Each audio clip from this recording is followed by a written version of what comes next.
Hi everyone. इस video के अंदर मैं आप लोगों से बात करने वाला हूँ DUSOL के सेकंड सेमेस्टर के मेन सब्जेक्ट्स के बारे में। जी हाँ, चूँकि DUSOL ऐसा डिपार्टमेंट है जहाँ पर अगर हम ऑप्शनल सब्जेक्ट की बात करें तो उसकी अपडेट बहुत टाइम बाद आएगी, लेकिन जो आपके मेन सब्जेक्ट्स हैं वो सब्जेक्ट्स एटलीस्ट आपको मालूम होने चाहिए, सो दैट एटलीस्ट आप उन सब्जेक्ट्स की जो अपनी प्रिपरेशन शुरू कर दो। और ये जो वीडियो है, इस वीडियो में हम सारे ही कोर्सेज़ जो SOL के अंदर अवेलेबल हैं, BA प्रोग्राम से लेकर BBA तक, वो सब कवर करने की कोशिश करेंगे। डिस्क्रिप्शन बॉक्स में आपको टाइम लैप्स मिल जाएगा, उसके अकॉर्डिंगली आप अपने सब्जेक्ट्स को देख सकते हो, समझ सकते हो। लेकिन सबसे पहले ये समझो कि आपके सेकंड सेमेस्टर का स्ट्रक्चर क्या है। सेकंड सेमेस्टर का structure same as it is first semester जैसा ही है। टोटल आपको 7 सब्जेक्ट्स पढ़ने हैं हर एक कोर्स में, कोई भी आपका कोर्स हो, जिसमें से 3 सब्जेक्ट आपके डिसिप्लिन के हैं और बाकी के एक सब्जेक्ट आपके generic elective, ability enhancement, skill enhancement और वैल्यू एडिशनल कोर्स के हैं। ठीक है, अब यहाँ पर एक चीज़ मैं आपको समझाना चाहता हूँ। जो आपका एबिलिटी इन्हांसमेंट की कैटेगरी है, उसमें आप कोई लैंग्वेज पढ़ोगे, इंडियन लैंग्वेज। वो कौन सी लैंग्वेज होगी वो अभी आपको पता लग जाएगा, अभी नहीं, मतलब जब SOL अपना जो स्ट्रक्चर रिलीज़ करेगा। मोस्ट लाइकली अगर इंडियन लैंग्वेज है तो हिंदी ही आप लोग पढ़ने वाले हो, या अगर किसी के पास तमिल या बंगाली या उर्दू है तो वो ऑप्शन भी आपको मिलेगा।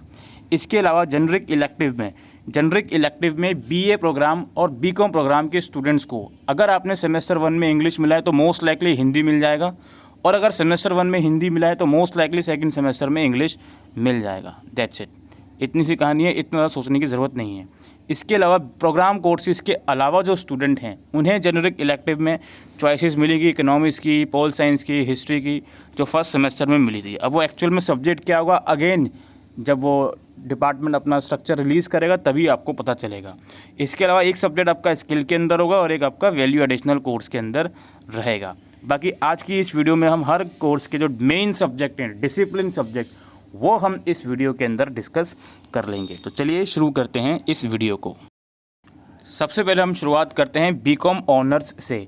BCom ऑनर्स में जो आपके पास पहला सब्जेक्ट रहेगा डिसिप्लिन की कैटेगरी में, वो रहेगा कॉर्पोरेट अकाउंटिंग। जी हाँ, कॉर्पोरेट अकाउंटिंग आपको पढ़ना है। कंपनीज़ के जो अकाउंट्स वगैरह रहते हैं, फाइनल अकाउंट्स रहते हैं, शेयर कैपिटल्स होते हैं, डिबेंचर्स होते हैं, ये सब चीज़ें आप लोगों को पढ़नी है। अमालगमेशन ऑफ कंपनी, इसके लिए आप महेश्वरी मित्तल की बुक ले सकते हो, JR मोंगा की बुक ले सकते हो, कोई इशू नहीं है।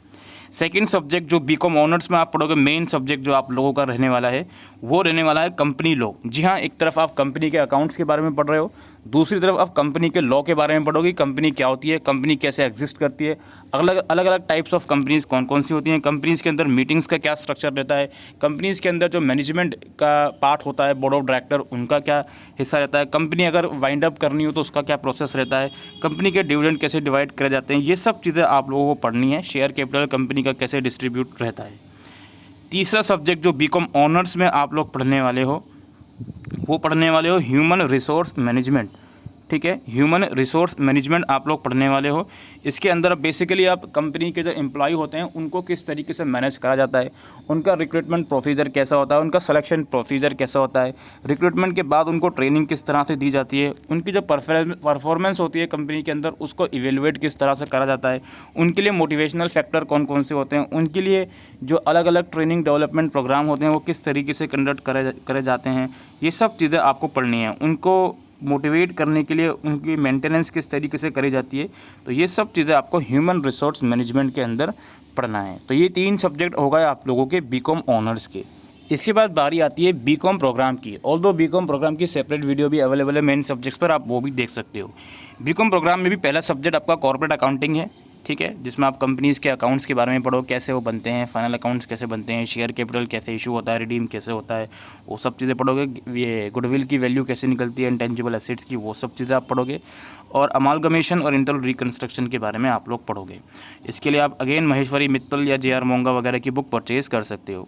सेकंड सब्जेक्ट आपका कंपनी लॉ रहेगा। कंपनीज़ के लॉ के बारे में पढ़ोगे, कंपनी बनती कैसे है, कंपनी की मीटिंग्स कैसे होती हैं, डिविडेंड कैसे डिस्ट्रीब्यूट होते हैं कंपनी के अंदर, और मैनेजमेंट कैसे बनता है, कंपनी का वाइंड अप कैसे होती है, शेयर कैपिटल कैसे होती है, वो सब चीज़ें आप पढ़ोगे। कंपनी का ऑडिट कैसे होता है। इसके बाद अगेन जो लास्ट सब्जेक्ट आपका BCom प्रोग्राम में रहेगा वो है ह्यूमन रिसोर्स मैनेजमेंट। आप ह्यूमन रिसोर्स मैनेजमेंट के बारे में पढ़ोगे कि introduction to human resource management क्या होता है, और इसमें क्या प्रोसीजर होता है ह्यूमन को रिक्रूट करने का, और वो सब चीज़ें हैं। इसमें डेवलपमेंट प्रोग्राम कैसे चलाए जाते हैं, डिविडेंड कैसे डिस्ट्रीब्यूट करा जाता है, परफॉर्मेंस कैसे अप्रेजल परफॉर्मेंस कैसे इवेलुएट करी जाती है, ये सब चीज़ें आप लोगों को पढ़नी है। तो ये 3 सब्जेक्ट आपके बीकॉम प्रोग्राम के हो गए। अब बारी आती है दोस्तों बीए प्रोग्राम की। अब बीए प्रोग्राम में थोड़ा हमको डिटेल में डिस्कशन करना पड़ेगा, मेजर माइनर का भी इसमें इशू रहता है, वो डिटेल में समझाना पड़ेगा, उसके बाद ही आप लोगों को चीज़ें समझ में आएंगी। देखो, आपने सेमेस्टर 1 के सब्जेक्ट आपको मालूम होने चाहिए, मैं ये अज्यूम कर सकता हूँ, ठीक है। अब बीए प्रोग्राम में क्या चल रहा था भाई, 3 सब्जेक्ट है हमारे डिसिप्लिन में, जिसमें से 2 सब्जेक्ट आपके मेजर के हैं, एक आपका माइनर का है। यानी कि मान लीजिए आपने हिस्ट्री और पॉल साइंस चूज़ करा था, तो हिस्ट्री या पॉल साइंस में से कोई एक सब्जेक्ट ऐसा होगा जिसके आपने 2 सब्जेक्ट पढ़े हैं सेमेस्टर 1 में। जैसे एशियन सोसाइटी पढ़ा होगा हिस्ट्री का, और हिस्ट्री का अगर दूसरा सब्जेक्ट भी पढ़ा तो history from earliest time up to 300 century पढ़ा होगा। या फिर पॉल साइंस आपने मेजर में लिया था तो इंट्रोडक्शन टू पॉलिटिकल थ्योरी और पब्लिक एडमिनिस्ट्रेशन पढ़ा होगा। तो पहले तो आप लोग ये डिसाइड कर लेना कि आपका मेजर कौन सा है और माइनर कौन सा है। उसके बाद बारी आती है कि आप कौन से सब्जेक्ट आपको पढ़ने हैं। मैं हर एक डिपार्टमेंट जो ऑफ़र करा जाता है बीए प्रोग्राम के अंदर, चाहे वो पॉल साइंस हो, चाहे वो इकोनॉमिक्स हो, चाहे वो हिस्ट्री हो, उसके दो ही सब्जेक्ट डिस्कस करूँगा। उन 2 सब्जेक्ट्स में से आपको ये डिसाइड करना है कि आपके पास कौन सा है। आपके पास अगर मेजर में होगा तो वो दोनों ही रहेंगे, माइनर में होगा तो उसमें से कोई एक रहेगा। मैं बताता हुआ चलूँगा कि कौन सा मेजर में है, कौन सा माइनर में है। सबसे पहले हम बात करते हैं पॉलिटिकल साइंस की। अगर आपके पास political science as a major subject आपने लिया हुआ है, यानी कि सेमेस्टर 1 में पॉल साइंस के 2 सब्जेक्ट आपने पढ़े थे, तो आपको सेकंड सेमेस्टर में सब्जेक्ट पढ़ना होगा इंडियन गवर्नमेंट एंड पॉलिटिक्स, ठीक है। इंडियन गवर्नमेंट एंड पॉलिटिक्स पढ़ना होगा। इसका आप यहाँ पे सिलेबस देख सकते हो। सिलेबस डिटेल में हम डिस्कस नहीं कर रहे हैं, कोशिश करेंगे और सेपरेट वीडियो बनाई जाए। वो बात अलग है, हम आखिरी में बता देंगे सिलेबस कहाँ से हमने ये सब डाउनलोड किया है। इसके बाद पॉलिटिकल साइंस आपके पास मेजर में है, तो आप दूसरा सब्जेक्ट आप पढ़ने वाले हो इंडियन फॉरेन पॉलिसी, ठीक है, इंडियन फॉरेन पॉलिसी। एक बात ख़त्म। सेकंड थिंग, अगर आपके पास पॉलिटिकल साइंस माइनर में है, जी हाँ, आपने सेमेस्टर 1 में सिर्फ इंट्रोडक्शन टू पॉलिटिकल थ्योरी पढ़ा था, पॉलिटिकल साइंस का एक ही सब्जेक्ट पढ़ा था, तो ऐसी कंडीशन में सेकंड सेमेस्टर में आप पढ़ने वाले हो इंडियन गवर्नमेंट एंड पॉलिटिक्स। कौन सा? Indian government and politics. यहाँ पर आप लोग देख सकते हो, मैं दिखा देता हूँ, ये BA programme with non major political science में कौन सा पढ़ोगे? इंडियन गवर्नमेंट एंड पॉलिटिक्स, ठीक है। मैं दोबारा रिपीट करता हूँ, 2 ही सब्जेक्ट बताऊँगा हर एक डिपार्टमेंट के, 2 सब्जेक्ट आपके रहेंगे। अगर आपने माइनर में लिया है तो उन दोनों में से कोई एक रहेगा आपका, और मेजर में लिया तो दोनों ही सब्जेक्ट आपके रहेंगे। इसके बाद बारी आती है इकोनॉमिक्स की। अगर आपके पास इकोनॉमिक्स मेजर सब्जेक्ट में था, आपने मैथमेटिक वाला भी और इंट्रोडक्टरी माइक्रो इकोनॉमिक्स दोनों पढ़े हैं सेमेस्टर 1 में, तो ऐसी कंडीशन में सेमेस्टर 2 में आप पहले तो पढ़ोगे introductory macro economics, right, introductory macro economics पढ़ोगे आप, इसका सिलेबस अवेलेबल है। और जो सेकंड आप पढ़ोगे वो पढ़ोगे बेसिक स्टैटिस्टिक्स फॉर इकोनॉमिक्स। कौन सा? Basic statistics for economics. वहीं अगर आपने इकोनॉमिक्स सिर्फ और सिर्फ माइनर में पढ़ा है, सेमेस्टर 1 में इकोनॉमिक्स का सिर्फ एक ही सब्जेक्ट आपने पढ़ा है, तो सेकंड सेमेस्टर में आप पढ़ोगे मैक्रो इकोनॉमिक्स। ये लॉजिक वाली बात है, सेंस वाली बात है कि भाई अगर आपने माइनर में माइक्रो पढ़ा था तो माइनर में मैक्रो ही पढ़ोगे, ठीक है। इसमें सोचने की ज़रूरत ही नहीं है। ऑल दो सिलेबस डाउनलोड करने का जो मैं प्रोसीजर बताऊँगा वहाँ पर आप डाउनलोड कर लोगे उसको, तो ऊपर लिखा रहेगा कि भाई ये नॉन मेजर का है, ये मेजर का, जो भी चीज़ें हैं। अब आती है हिस्ट्री की बारी। हिस्ट्री अगर आपने मेजर में पढ़ा है, यानी कि सेमेस्टर 1 में आपने history from earliest time up to 300 ये भी पढ़ा है और एशियन सोसाइटी में पढ़ा है, तो उसका मतलब आपके पास मेजर में हिस्ट्री है। तो ऐसी कंडीशन में आप पहले तो पढ़ोगे history of India from 300 to 1200। देख लो, इसके आगे का पढ़ रहा हो, आपने 300 तक का पढ़ा था, अब इसके आगे का पढ़ोगे मेजर के अंदर। और जो दूसरा सब्जेक्ट आप पढ़ोगे वो आप यहाँ पर मैं दिखा देता हूँ आप लोगों को, वो आप पढ़ोगे मेडिवियल सोसाइटीज़ ग्लोबल पर्सपेक्टिव, ठीक है। अगर आपने मेजर में पढ़ा है तो ये दोनों हिस्ट्री आप पढ़ोगे। वहीं अगर आपने माइनर में हिस्ट्री पढ़ा था तो आप लॉजिक वाली बातें सिर्फ और सिर्फ पढ़ोगे फ्रॉम 300 CE टू 1200 वाला सब्जेक्ट आप पढ़ोगे, अगर इन केस आपने माइनर में हिस्ट्री लिया था तो, ठीक है। मेजर का मतलब ये समझ लो सेमेस्टर 1 में 2 बार वो सब्जेक्ट पढ़ा है उस कैटेगरी का, माइनर का मतलब वो एक ही बार पढ़ा है हमने, दैट्स इट। इसके बाद बारी आती है एजुकेशन की। एजुकेशन अगर आपने मेजर में पढ़ा है तो अपने बेसिक कॉन्सेप्ट एंड आइडियाज़ पढ़ा होगा, एजुकेशन इन कंटेम्प्रेरी वर्ल्ड पढ़ा होगा। मेजर में अगर आपने एजुकेशन पढ़ा है सेमेस्टर 1 में, तो पहला सब्जेक्ट आपके पास होगा अंडरस्टैंडिंग ह्यूमन डेवलपमेंट, ठीक है। और जो दूसरा सब्जेक्ट आपके पास रहेगा वो रहेगा human learning, cognition and schooling, ठीक है। और अगर आपने एजुकेशन एज अ माइनर पढ़ा है सब्जेक्ट, तो ऐसी कंडीशन में आप लोगों के पास सिर्फ और सिर्फ सब्जेक्ट रहेगा understanding human development. Alright, English की बात करते हैं दोस्त। अगर आपने English as a major subject पढ़ा है, आपने लिटरेरी स्टडीज़ भी पढ़ा है और मेजर का दूसरा सब्जेक्ट भी इंग्लिश में एक था जो अभी मुझे याद नहीं आ रहा है, दोनों आपने पढ़े हैं अगर, तो ऐसी कंडीशन में आप पढ़ोगे सेकेंड सेमेस्टर में ये 16th and 17th century English drama, और जो दूसरा सब्जेक्ट आप पढ़ने वाले हो वो है 18th सेंचुरी लिटरेचर। ठीक है, वहीं अगर आपने इंग्लिश एज अ माइनर में सब्जेक्ट लिया था तो ऐसी कंडीशन में आप सिर्फ और सिर्फ पढ़ोगे 16th and 17th century English drama. Hindi की बात करते हैं। हिंदी अगर आपने मेजर में पढ़ा था, यानी कि सेमेस्टर वन में आपने हिंदी सिनेमा भी पढ़ा है, हिंदी भाषा भी पढ़ा है, तो ऐसी कंडीशन में सेकंड सेमेस्टर में आप पढ़ोगे हिंदी कविता मध्यकाल और आधुनिक काल। ठीक है, और जो दूसरा सब्जेक्ट आप पढ़ोगे, चूँकि मेजर की बात हो रही है, तो दूसरा सब्जेक्ट आप पढ़ोगे हिंदी का मौखिक साहित्य और उसकी परंपरा। ठीक है, सिमिलरली अगर आपने हिंदी माइनर में पढ़ा, यानी कि सिर्फ सेमेस्टर वन में हिंदी भाषा वाला पढ़ा है, जिनमें आप पढ़ोगे सिर्फ और सिर्फ हिंदी कविता मध्यकाल और आधुनिक काल। संस्कृत की बात करते हैं। संस्कृत अगर आपने मेजर में पढ़ा हुआ है दोस्तों, संस्कृत अगर आपने मेजर में पढ़ा था तो आप पढ़ने वाले हो संस्कृत प्रोज, और जो मेजर की बात हो रही है तो दूसरा सब्जेक्ट आप पढ़ोगे संस्कृत ड्रामा। वहीं अगर आपने संस्कृत माइनर में पढ़ा था तो ऐसी कंडीशन में आप पढ़ने वाले हो संस्कृत प्रोज।